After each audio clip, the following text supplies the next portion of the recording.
مسلمان درخت کون سا ہے؟ رسول اللہ صلی اللہ علیہ وسلم نے ارشاد فرمایا، ایک درخت ایسا بھی ہے جس پر کبھی خزاں نہیں آتی۔ مسلمان کو اس درخت سے تشبیہ دی جا سکتی ہے۔ بتاؤ بھلا وہ کون سا درخت ہے؟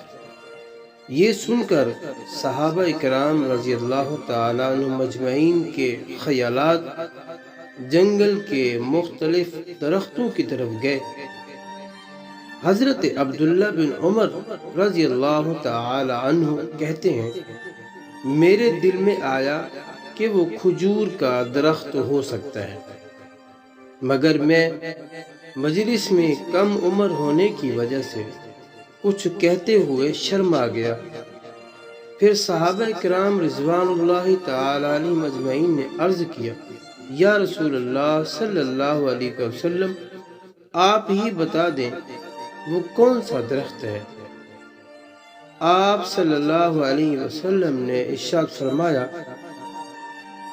کہ وہ کھجور کا درخت ہے۔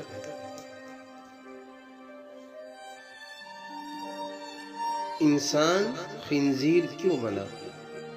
حضرت عبداللہ بن عباس رضی اللہ تعالی عنہما فرماتے ہیں کہ لواطت کا مرتکب یعنی پچھلے مقام میں شہوت پوری کرنے والا اگر توبہ کیے بغیر مر جائے تو قبر میں خنزیر کی شکل میں بدل دیا جاتا ہے۔